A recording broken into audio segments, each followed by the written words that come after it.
Good. Hey folks, it's Uncle Jimbo. Obviously Kev's next to me, so we must be filming the Friday Freefly.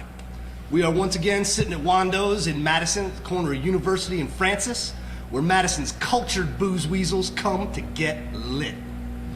Tonight, we got the Bacardi Raz bottle out because it was the first one I could find in the back cabinet, not because we're mixing any of that crap. What are you drinking? Nothing, because you're working tonight. I gotta work tonight. I don't think you should call it our sponsor crap. You're an idiot. Oh, excuse me. I'm a big fan of these flavored rums. Trust me, when the peach red comes out, that's going to be an event, dude. Well, April 28th, oh, that's going to be a laugh ride. I can't You'll wait be to drinking. I can't wait to mix that up. All right. Hey, we got to knock this out quick because we're late. We had a great musical guest on. Michael from the band Sand here in Madison played a couple songs for us. And I'm saying this because we've announced it a couple of times and we're going to cut this together, and I want this to be kind of a Quentin Tarantino Pulp Fiction kind of effect where everything happens Is that copyrighted? outside. You didn't copyright. What's he going to do? I don't know. Sick Samuel L. Jackson on my ass. All right, hey, number one most egregious thing that happened this week was Harridan of the House, Nancy Pelosi, managed to load her disgruntled carcass on an airplane, drag an entourage. Did she take a broom? I mean, She seriously. didn't take a broom because she had too many people going with. The Wicked Witch of the They had West. to pack her collection of scarves and hijabs and burqas as well. Wow. Bottom line, she managed to go ahead and bring an alternative foreign policy to Syria, where she met with the chinless ophthalmologist, President Assad. Wouldn't that be an undermining? Wouldn't that be undermining our current foreign policy? No, towards, actually, it would be providing an alternative to it as opposed to just undermining it. I think it'd Just just be undermining undermining. it would just be, kind of You got- complaining about it and I'm not not providing an alternative. They brought an alternative according to Representative Pete Lantos, who is also a member of her entourage. Oh. Where's So, Martha? Who? Where's the lapdog, Martha? Where was John Murtha is the big question, folks. Why did they not bring the meathead along on this And trip? we know why we didn't bring Senator Obey along. Because the last press conference they had, Representative Obey, I'm sorry. zero facts came out in that press conference, folks. Zero accurate facts came out. So she shoots over to Syria, where we are currently, in some form of More or negotiation less or at war. trying to pressure them not to send their soldiers south into Iraq and engage our forces in Iraq at this current time. Yeah, how do you negotiate with that? I mean, what did she come up with? She Please don't brought do back it? a comprehensive promise from President Assad that he will pick out a better looking scarf than one she wore when she went to see John the Baptist's tomb, dude. That was some bad Gucci ripoff, wasn't it?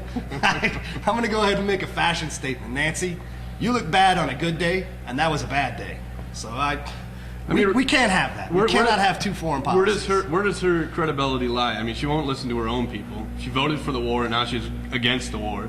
It's funny to be protesting a war you had a major role in voting to make happen. And then she goes over and comes up with her own plan.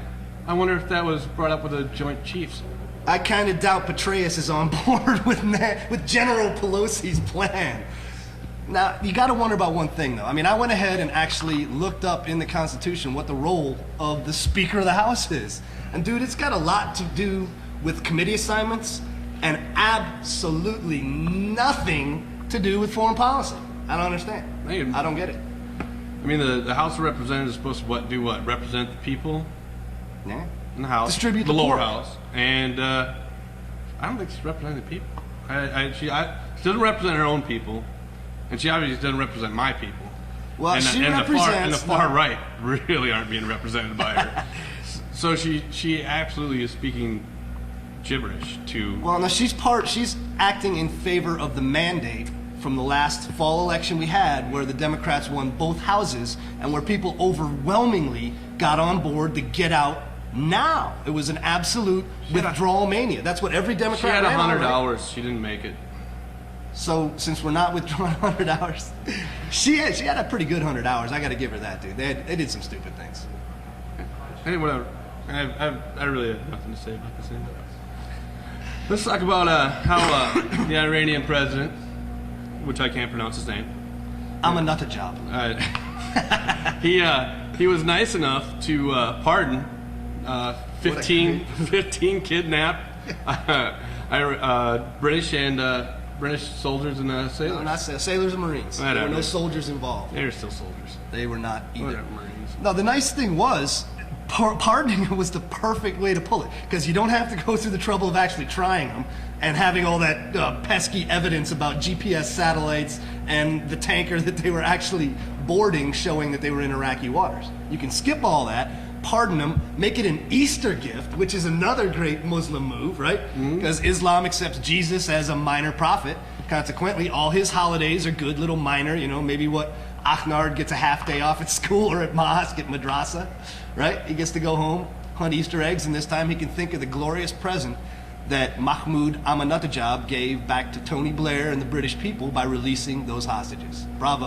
That was well played by Iran, folks. You got to give them credit for that. They kicked everybody's ass on that one. Pretty much stopped everybody dead in their tracks. Shut the war machine everybody down. up. Shut the war machine down. Right on. Well, we're going to get out quick on this one because we're about to run out of time, and Kev's got to get to mixing fruity little ice cream drinks and putting umbrellas and stuff. You're a sad, sorry husk of the man you used to be, Kev. Is it true your girlfriend now has the message on your cell phone? She always has, because I'm really not smart enough to put my own message on there. Dude, I've known you longer than she's been alive, all right? There's no way that's always been true. Anyhow, that's the abbreviated, we may add to this tomorrow, but that's the abbreviated Friday Freefly. Coming to you live from Wando's Bar, Grill, Restaurant, VIP Lounge, and now music venue. Where the cultured blues weasels go to get lit. Right on. And occasionally bands play. Michael from Sand was nice enough to grace us with a few tunes tonight. They're playing Club Tavern Thursday. Thursday night, Club Tavern. That'd be before this is up, so I'll have to put a teaser up tomorrow to let people know. Oh, a week from Thursday. Okay, there we go. Right on. So there you go, the Thursday after this is up. We're out of here. Hope you had a good week. We did. You ain't got your tagline? Have a good weekend. Gotta have your tagline, man. No, it'll be on.